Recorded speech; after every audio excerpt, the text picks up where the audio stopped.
இன்னும் எவ்வளவு நேரம் ஆகுது? இன்னும் கிளம்புது பாரு. எல்லாம் எவ்வளவு நேரம் நம்ம சொன்னாலும் கேட்காது. அவன் வேற வண்டியை புக் பண்ணிட்டா கோயிலுக்கு போகணும்னு சொன்னா இன்னும் கிளம்பிட்டு இருக்குதுங்க எல்லாம்.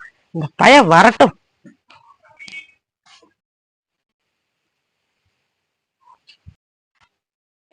நில்லு. என்ன இப்பதான் குளிச்சுட்டு வர? நாங்க கிளம்பியே ரெடியா இருக்கோம், வண்டி புக் பண்ண இருக்கோம். என்ன இப்பதான் குளிச்சுட்டு வர? இப்பதான் காலையில ஒரு வாட்டி குளிச்சுல, இப்ப என்ன தலைக்கு தண்ணி ஊத்திட்டு வர? இல்ல நீங்க போயிட்டு வாங்கத்த, நான் தலைக்கு தண்ணி ஊத்திக்கிட்டேன். நீங்க போயிட்டு வாங்கத்த கோயிலுக்கு. விடியா மூஞ்சி, வேலைக்கு போனாலும் வேலை கிடைச்சாலும் கூலி கிடைக்காது.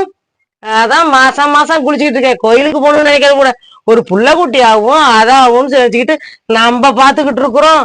இது இன்னமும் குளிச்சுக்கிட்டே இருக்குதாயா?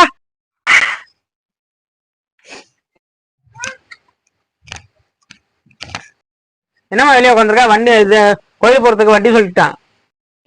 வண்டி வந்துரும். உன் பொண்டாட்டிய போய் பாரு. அவ இன்னுமே ஊருக்கு போன மாதிரிதான் கோயிலுக்கு.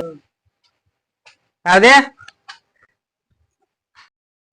அது என்ன கிளம்பி என்னாச்சு? உங்க அம்மா தான் நான் தலைக்கு ஊத்திட்டேன்னு என்ன திட்டாங்க. குழந்தை இல்லைன்னு வேற திட்டிகிட்டே இருக்காங்க. நான் போய் கேக்குறேன்.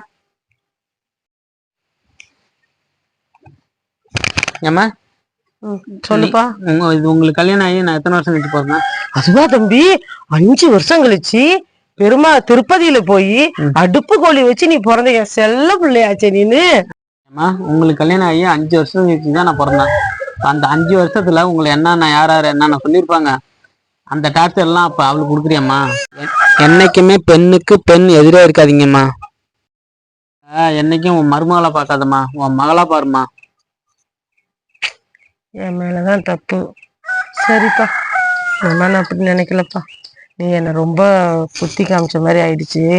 நான் இனிமே அந்த மாதிரி அப்பா மருமகளை மகளாவே நான் பாத்துக்கிறேன்ப்பா. தப்பு பண்ணிட்டப்பா.